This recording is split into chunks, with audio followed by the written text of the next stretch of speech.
নমস্কার বন্ধুরা, সম্বাস কুকিংয়ে আপনাদের স্বাগত। আজকে আমি রান্না করব আলুর তরকারি।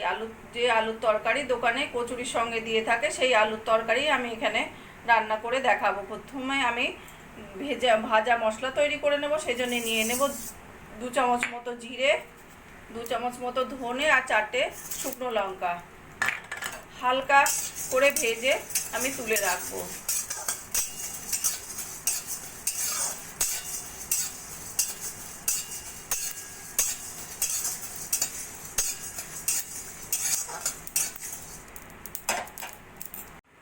মশলাটা আমাদের ভাজা হয়ে গেছে, থালায় ঢেলে নিয়েছি। এবার একটু ঠান্ডা করে আমি মিক্সিতে গুঁড়ো করে নেব। আর এখানে আমি সিদ্ধ করা 3টে আলু নিয়ে নিয়েছি, আলুর চোকলাগুলো ছাড়িয়ে নেব। কড়াইতে তেল গরম করে নিয়েছি, দিয়ে দেবো 5 ফোড়ন, তেজপাতা, শুকনো লঙ্কা ফোড়ন। দিয়ে দেবো একটা টমেটো ছোট ছোট করে কেটে নেওয়া। দিয়ে দেবো পরিমাণ মতো নুন হলুদ দিয়ে টমেটোটাকে একটু ভাজা ভাজা করে নেব।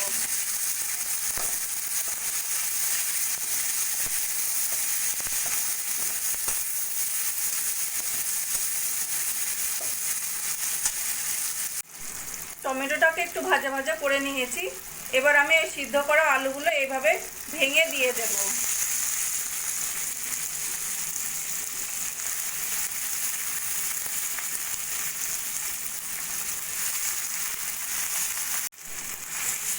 এবার একটু মশলার সঙ্গে 2 মিনিট মতো ভাজা ভাজা করে নেব।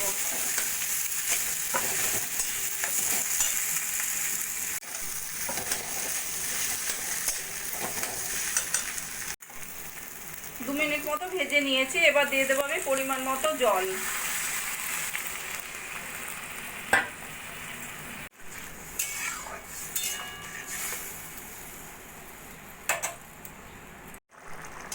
জল দিয়ে আমি 3-4 মিনিট মতো রান্না করে নিয়েছি।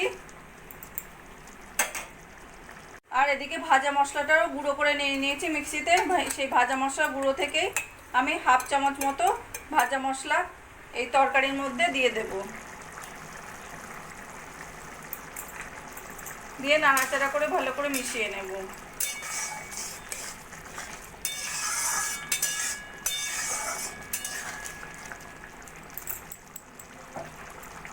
আর শেষে একটু ধনেপাতা দিয়ে আমি গ্যাসটা বন্ধ করে দেব।